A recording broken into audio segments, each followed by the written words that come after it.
Title of this video is how to really eat healthy. Okay, how do you really eat healthy? Stay far away from the westernized diet. Stay far away from lots and lots and lots of meats. Okay, as good as meat tastes, all right, you can still use the same spices, flavorings that you use on meat to flavor your dishes. I'm not saying stay meat free, okay? You can do that if you want to, but you're gonna have to eat a lot more meat. But try to adopt the Chinese way of cooking, the Oriental way of cooking, okay? The Chinese way of preparing food, which is the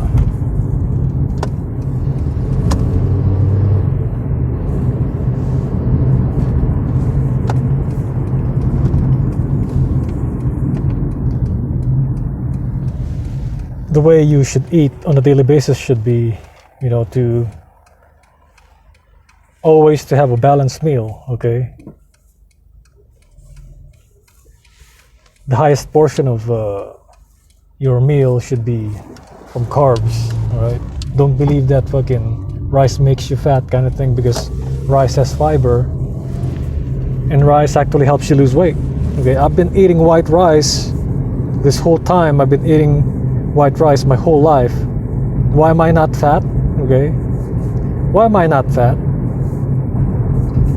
Why don't I have problems running 15 kilometers every other day, and even 25 kilometers on some days? Okay, if rice is bad for you, all right, what do you think would happen if I take out rice and eat just meat, no vegetables, just meat, steak every day, nothing else? Do you think I'll be able to run 15 kilometers every day? I very highly doubt it. Very highly doubt it. Let's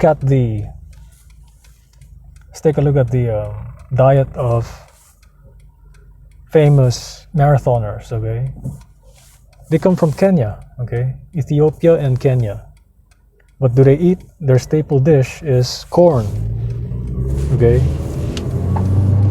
ugali, they call it ugali. In Ethiopia, their staple dish is teff. All right, it's some kind of a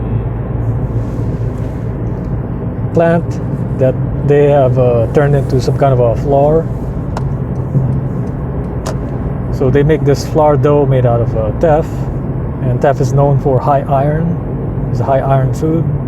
And that is why they're able to run these marathons so easily, okay, without failing, without stopping and slowing down and things, man.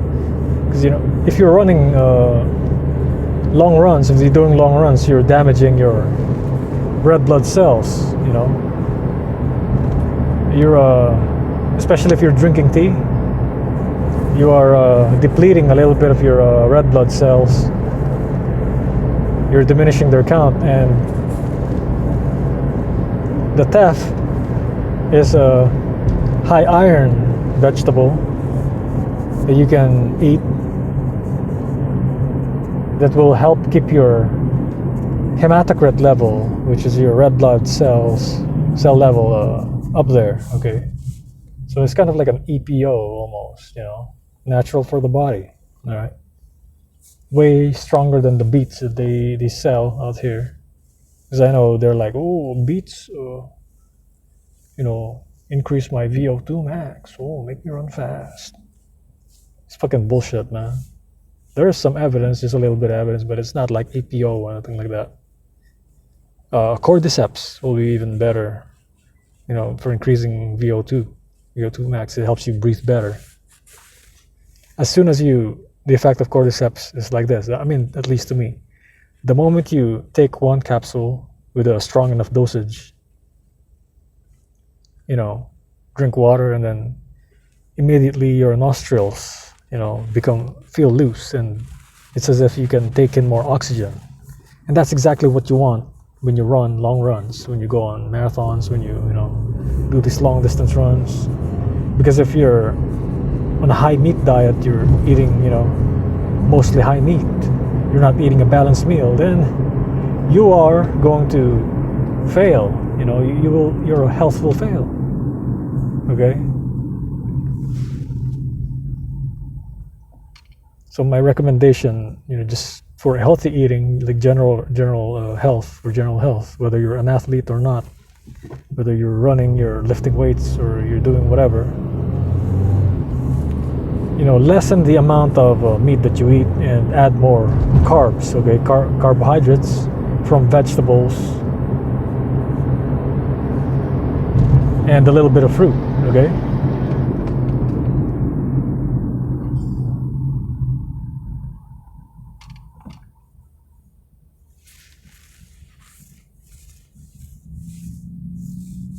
The Western diet is built on the premise that you should end up in the hospital by the time you're 50 or 60 years old. Man. A lot of these people I know that are eating, McDonald's on a daily basis, their health is, non-existent. Their organs already stressed and they're taking cholesterol medications, and I'm not. I'm 35 and I don't feel 35. I feel like in my 20s, I ran today about 15 kilometers and tomorrow again, Sometimes I do 3 times a day, but I didn't really, no need for me to do that. It's too much. I already have a fast metabolism from eating healthy, So you couple that, eating healthy plus running, your health is gonna be on top, man. You're gonna be in top condition. You're gonna be fit. But Eliud Kipchoge, the world record marathon runner, who just broke 2 hours in the marathon, he just eats ugali. Ugali is a rice meal. Okay, it's basically like not rice meal, but a corn meal. Okay, so it's basically a processed corn, and how they do it back in Kenya is if you look up videos on how they do it is they dry up the corn. Okay, they get the corn and they just turn it into basically some form of a starch. They just put it on the mill and just it will grind it, grind it. But in the past, how they do it is they use a pounding technique, like a heavy stone or something like that, and it becomes this powderish kind of a thing, and then that's what they use to, they mix it with water, and then that's going to be like their main carbs. And I did use ugali before I ran the 5K run that I did here in Ventura, and I did get a good time with it. It's nothing bad. So nothing bad of a experience going there, even if the thing was kind of like fucked up. The organization of the event was messed up. Is we had to jog in place, so I lost about 5 minutes or something. We had to let these people pass so they can freaking cross the road or some shit. The organizers didn't organize the event well enough, so there's people still crossing the street, while everybody, I could have hit him or something, I could have hit those people crossing the street, because the organizers are, man, so organizing is just messed up. So and it wasn't a flat course, it's a hill, it's an uphill. Okay, you had to go up the hill 2 or 3 times, and then you freaking just basically sprint on all the way down. So if you're not good at hills, then I don't recommend that place in Ventura. Okay, it's downtown Ventura. So eating healthy, man, like an athlete.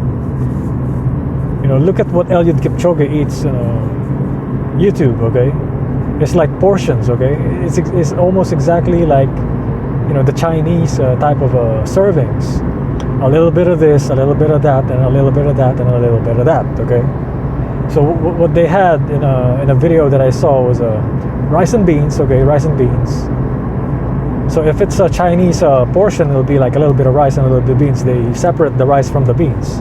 But the Kenyans, they mix it with the rice and the beans, okay? Rice and beans, and then some ugali, okay? A little bit of meat, okay? The meat is cut into small portions and then sprinkled, with some spices, some herbs or something like that. And then the vegetables is once again cooked with salt and pepper and some spices. And then the Kenyans, they just they would like to use a little bit of spicy things too, like curry and stuff like that, and some herbs that's available in Africa. And the way he eats it is just like that. It's like that's like one plate. Okay, so it's a mixture of the video that I saw of him eating was a mixture of rice and beans. Okay, the rice and beans mixed, boiled. It's not fried. Okay, rice and beans boiled. And then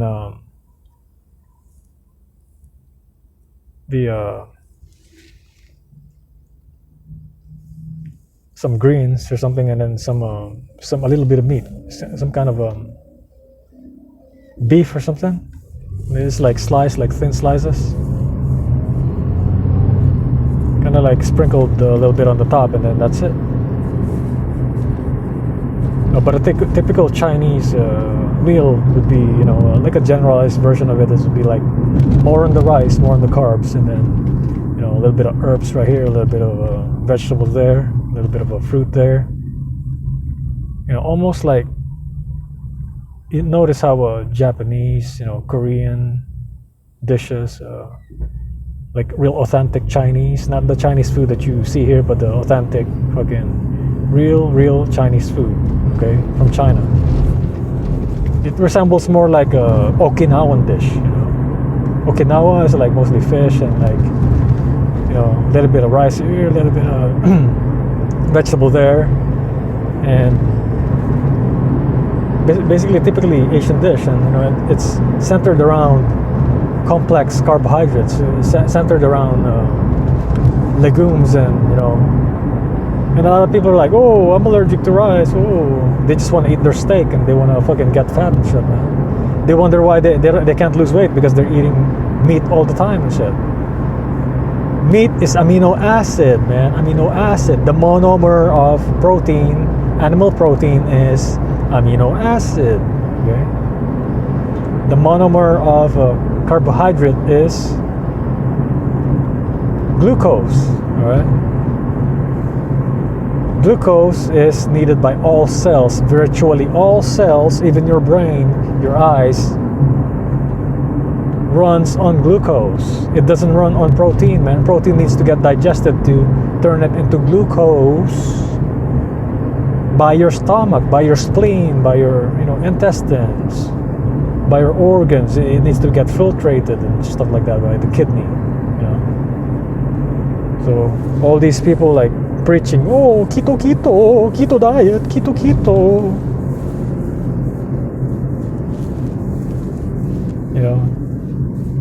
They're gonna be the ones dying in hospitals and shit, man. And there's already cases of 20-something-year-olds dropping from heart attacks because of this MCT oil shit. Have you heard that? Look up the news.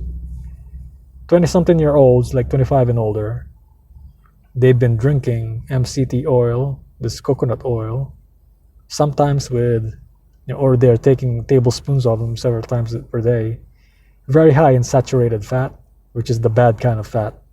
I know it's from a plant source, but the thing is, your body doesn't need that much. Doesn't need that much fat, saturated fat, okay? It's not an essential fat, it's not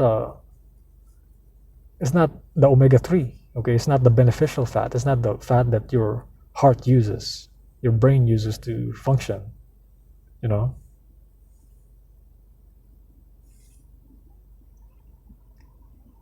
And so what I saw in the news was this was like last year, and I remember seeing people in their 20s, you know, getting heart attacks, clogged arteries from drinking this MCT oil shit, man. You know, drinking it on their coffee, the quote-unquote bulletproof coffee, the fucking, you know, oil, just oil, coconut oil. It smells good. It's freaking, you know, it might taste good too. So just like I said before, just because something feels good, something, you know, tastes good, it doesn't mean it's good for you. That's how they trick you, man.